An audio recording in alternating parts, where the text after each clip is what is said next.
America की भारत में embassy और डोनाल्ड ट्रंप एडमिनिस्ट्रेशन की अश्योरेंसेस के बाद भी 12 घंटों के अंदर भारत और अमेरिका के बीच एक बार फिर से टकराव आ गया है और दोनों देश आमने सामने हो गए हैं। ओमान के तट से कौन सी बड़ी अपडेट आ रही है? भारत की defence manufacturing and specially Bharat के तेजस फाइटर जेट को डीरेल करने में एक इंडियन कंपनी ने कैसे सारी हदों को पार कर दिया और तेजस फाइटर जेट की ऑडिट रिपोर्ट में क्या सीक्रेट बाहर आया है। भारत के नेशनल इंटरेस्ट से जुड़ी काफी सारी जियोपॉलिटिकल डेवलपमेंट्स हुई हैं। आज के सेशन में हम भारत के जियोपॉलिटिक डिसीजंस का डीप एनालिसिस कर ये समझने की कोशिश करेंगे कि बिहाइंड द सीन्स आखिरकार क्या चल रहा है और पूरी कहानी क्या है और इनका भारत के ऊपर क्या डायरेक्ट इम्पैक्ट पड़ेगा। सबसे पहले हम डिस्कस करते हैं भारत और अमेरिका के बीच बढ़ती टेंशंस के बारे में। रेफरेंस के लिए आपकी स्क्रीन के ऊपर आर्टिकल का स्क्रीनशॉट है। न्यूज निकल कर आ रही है कि आज सुबह यूएस नेवी ने अगेन एक ऑयल टैंकर शिप के ऊपर मिसाइल स्ट्राइक्स की हैं जिस पर 20 इंडियन क्रू मेंबर सवार थे। इस ऑयल टैंकर का नाम एमटी जलवीर बताया जा रहा है और जब इसके ऊपर यूएस नेवी ने स्ट्राइक्स की थी उस समय ये ओमान के तट के पास था। ये पिछले 3 दिन के अंदर तीसरी बार है जब अमेरिका ने इंडियन क्रू मेंबर्स वाले किसी शिप के ऊपर मिसाइल स्ट्राइक्स की हैं। वीडियो रिकॉर्ड करते समय न्यूज आ रही थी कि भारत ने ओमान की रॉयल नेवी से मदद मांगी है और एमटी जलवीर नाम के इस इंडियन ऑयल टैंकर शिप से 20 इंडियन क्रू मेंबर्स को रेस्क्यू करने के लिए ऑपरेशन स्टार्ट कर दिया गया है। हैरानी वाली बात यह है कि पिछले कल ही न्यूज आई थी कि यूएस नेवी ने जो दूसरे दिन एमटी सेटेबेलो नाम के ऑयल टैंकर शिप के ऊपर हमला किया था उसमें 3 इंडियन लोगों की जान चले गई थी, जिसकी वजह से भारत में सेंटिमेंट्स पीक के ऊपर थे और अमेरिका को काफी आलोचना का सामना भी करना पड़ रहा है।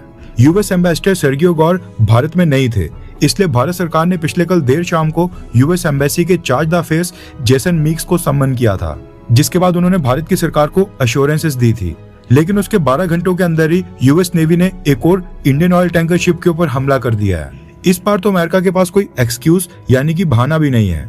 दरअसल जो अमेरिका ने पहले 2 ऑयल टैंकर शिप्स के ऊपर स्ट्राइक्स की थी उनके नाम थे एमटी मैरीवेक्स और एमटी सेटेबेलो।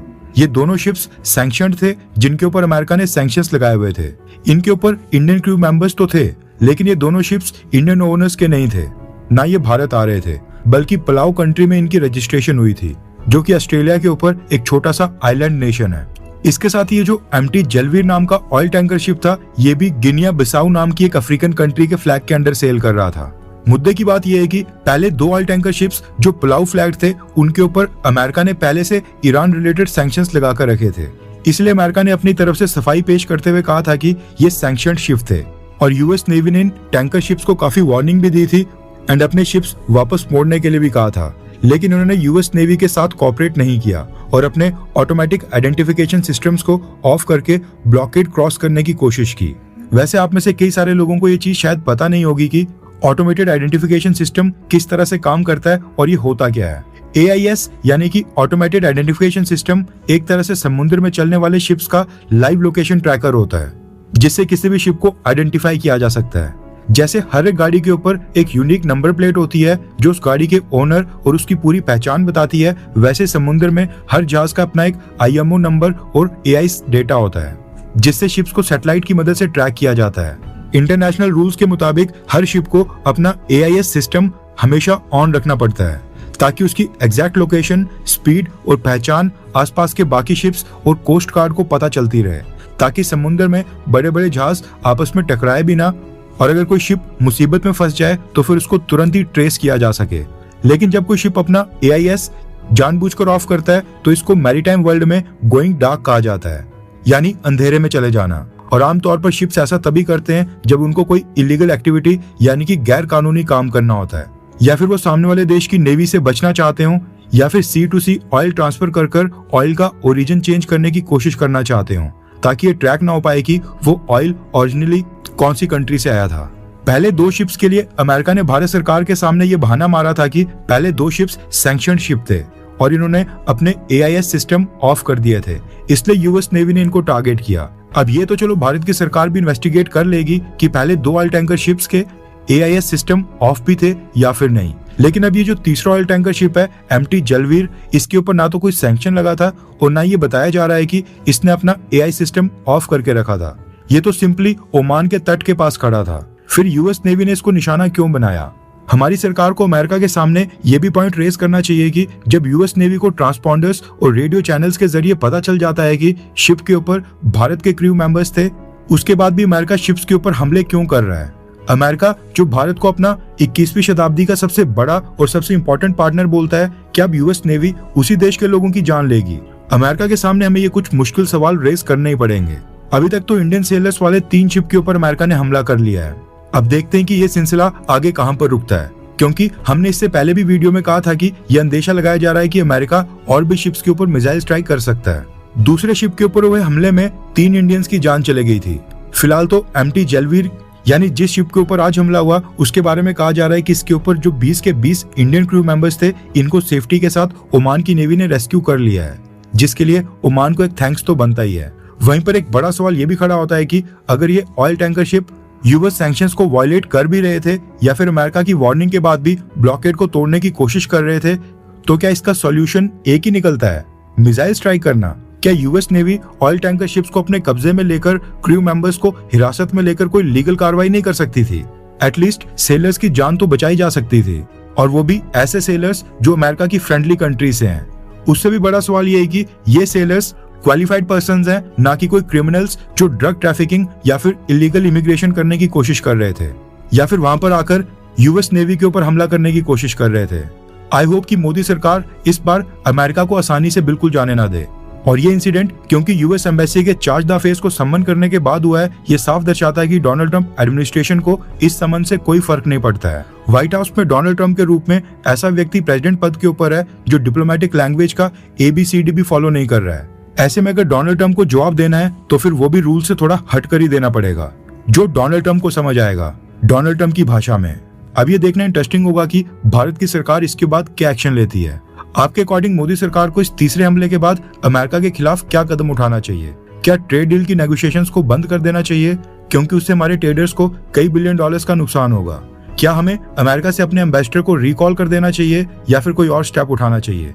नीचे कमेंट कर अपनी राय जरूर बताएं। इसके बाद हम बात करते हैं देश के ऐसे गद्दारों के बारे में जो 2-4 करोड़ रुपीस के लिए इंडियन एयरफोर्स के पायलट्स की जान के साथ भी खेलने के लिए तैयार हैं। जो फाइटर जेट्स किसी भी देश के युद्ध का फैसला तय करते हैं, युद्ध में जीत या हार में एक बहुत ही बड़ा रोल प्ले करते हैं, हमारे देश की गद्दार कंपनीज उन्हीं में करप्शन कर रही हैं। रेफरेंस के लिए आपकी स्क्रीन के ऊपर आर्टिकल का स्क्रीनशॉट है। भारत के सबसे इंपॉर्टेंट फाइटर जेट प्रोग्राम तेजस मार्क 1 को लेकर एक निराश करने वाली खबर आ रही है, जिसने भारत के डिफेंस इकोसिस्टम के ऊपर काफी सारे बड़े सवाल खड़े कर दिए हैं, जो हम आज जानने की कोशिश करेंगे। न्यूज निकल कर आ रही है कि तेजस मार्क 1 फाइटर जेट की मैन्युफैक्चरर सरकारी defence company Hindustan aeronautics limited ने हैदराबाद की एक कंपनी टेक एरो डिवाइसेस के खिलाफ FIR दर्ज करवाई है। हॉल इस कंपनी से तेजस फाइटर जेट के लिए छोटे छोटे सब पार्ट्स एक्वायर करती थी। हिंदुस्तान एरोनॉटिक्स लिमिटेड ने हैदराबाद की इस कंपनी के ऊपर आरोप लगाया है कि इन्होंने जो कंपोनेंट्स तेजस फाइटर जेट के अंदर फिट करने के लिए सप्लाई किए थे, कंपनी ने उनको ऑथेंटिकेट करने वाली फेक टेस्ट रिपोर्ट सबमिट की हैं। अब ये मामला काफी सीरियस है, क्योंकि ये भारत की नेशनल सिक्योरिटी से जुड़ा है, इसलिए इसकी डिटेल्स काफी इंपॉर्टेंट है। हिंदुस्तान एरोनॉटिक्स लिमिटेड ने मार्च 2022 से लेकर 2023 तक टेक एरो डिवाइसेस नाम की इस कंपनी को 18 परचेज ऑर्डर दिए थे। कंपनी को 35 कैटेगरीज में कंपोनेंट्स और टोटल 199 आइटम्स मैन्युफैक्चर करके सप्लाई करनी थी। अब defence weapons and specially fighter jet या स्पेस इंडस्ट्री में क्या होता है कि सिर्फ पार्ट बनाना ही काफी नहीं होता है।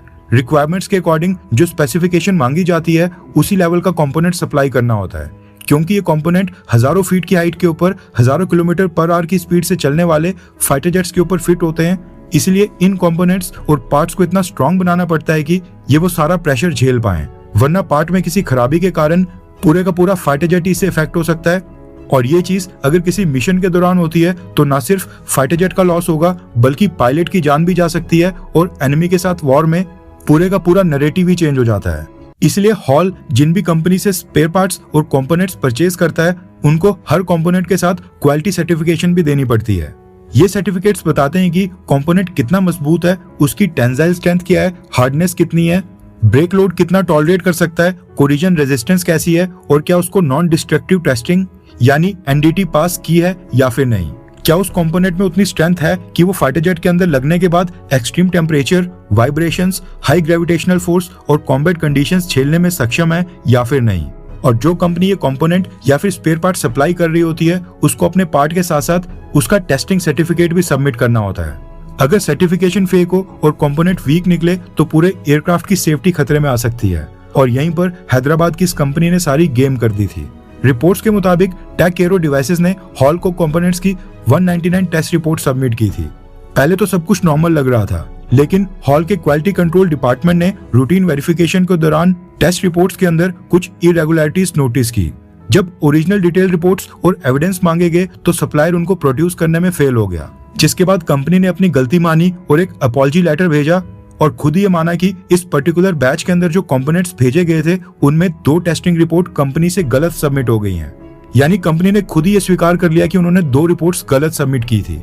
जब 2 रिपोर्ट्स की गलती खुद ही कंपनी ने एक्सेप्ट कर ली तो उसके बाद सस्पिशन और भी स्ट्रांग हो गया और हिंदुस्तान एरोनॉटिक्स लिमिटेड ने फिर कंपनी के सभी पार्ट्स की सभी टेस्ट रिपोर्ट्स की जांच और ऑडिट करवाया और इस ऑडिट का रिजल्ट और भी ज्यादा शॉकिंग निकला। पता चला कि तेजस मार्क 1 ने फाइटर जेट प्रोग्राम के लिए कंपोनेंट सप्लाई करने वाली टेक एरो डिवाइसेस नाम की इस कंपनी ने सारे की सारी फेक टेस्टिंग रिपोर्ट सबमिट करवाई थी और एक testing company axis inspection solution का जो नाम सभी टेस्टिंग रिपोर्ट्स में मेंशन किया गया था, वहां पर पार्ट्स की टेस्टिंग कभी हुई नहीं थी। रिपोर्ट के अंदर फेक साइन और फेक नाम शामिल किए गए थे और 199 टेस्ट रिपोर्ट्स जो सबमिट हुई थी ये सारी की सारी फेक है। एक भी पार्ट की टेस्टिंग एक्चुअल टेस्टिंग एजेंसी में ले जाकर वहां पर कभी हुई नहीं थी और बिना टेस्टिंग के ये पार्ट्स हिंदुस्तान एरोनॉटिक्स लिमिटेड को सप्लाई कर दिए गए। रिपोर्ट्स के मुताबिक हॉल ने 2 जून को FIR फाइल कर दी है और मामले की इन्वेस्टिगेशन स्टार्ट हो गई है। इस कंपनी के ऊपर एक्शंस भी होंगे और मे बी ब्लैकलिस्ट भी किया जा सकता है। लेकिन सबसे बड़ा सवाल ये है कि प्राइवेट डिफेंस कंपनीज को शर्म कब आएगी। अब ऐसा नहीं है कि ये कोई पहला इंसिडेंट है, इससे पहले भी भारत की कुछ ड्रोन सप्लायर्स चाइना से पार्ट्स और कंपोनेंट्स इंपोर्ट करवाकर उनको भारत के अंदर मेड इन इंडिया के नाम पर इंडियन आर्मी को सप्लाई कर रहे थे।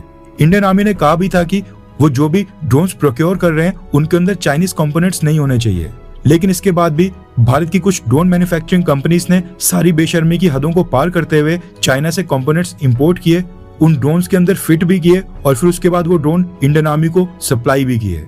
एंड अब ड्रोन्स के बाद ये तेजस फाइटर जेट प्रोग्राम को लेकर इतना बड़ा केस सामने आया है। अब इनको कब शर्म आएगी वो तो खैर पता नहीं, लेकिन यही वेपन्स हैं जो कल को पाकिस्तान या चाइना के साथ युद्ध में इस्तेमाल होने हैं। इनकी परफॉर्मेंस के ऊपर न सिर्फ सेना के पायलट्स बल्कि देश के लोगों की सुरक्षा का भी फैसला होता है और ये लोग इसी के अंदर करप्शन कर रहे हैं। हर 24 घंटे के अंदर जियोपॉलिटिक्स में बड़े फेरबदलाव और उलटफेर हो रहे हैं और भारत के लिए नए चैलेंजेस आ रहे हैं। कोई देश अपने फैसले से पलट रहा है तो कोई देश ब्लैकमेलिंग के ऊपर उतर आया है। सभी देश एक दूसरे को नीचे लगाने की कोशिश कर रहे हैं। इन सब के बीच हमारा भारत किसी भी देश से पीछे न रह जाए, इसके लिए मोदी सरकार लगातार कोशिशें कर रही है। एंड भारत की foreign policy, defence news, economy और ग्लोबल अफेयर्स का सही एनालिसिस हमारे चैनल इंडियन अफेयर्स का मिशन है और ये मिशन आपके सपोर्ट के बिना अधूरा है। इंडियन अफेयर्स हिंदी के ऊपर हम सभी फैक्ट्स और डेटा बिल्कुल सरल भाषा में एनालाइज करते हैं, बिना किसी एजेंडा के। अगर आप चाहते हैं कि इंडियन अफेयर्स का सही और ऑथेंटिक एनालिसिस आप तक लगातार पहुंचे तो इस वीडियो को लाइक करें और हमारे चैनल इंडियन अफेयर्स को सब्सक्राइब करके बेल नोटिफिकेशन ऑन करना मत भूलिए। आपका एक लाइक हमारे चैनल को ग्रो करने में काफी मदद करेगा और एक सब्सक्राइब ये सुनिश्चित करेगा कि आप किसी भी इंपॉर्टेंट अपडेट को मिस ना करें। अगर आपने हमारे चैनल को पहले से सब्सक्राइब किया है तो दिल से धन्यवाद। जय हिंद, वंदे मातरम।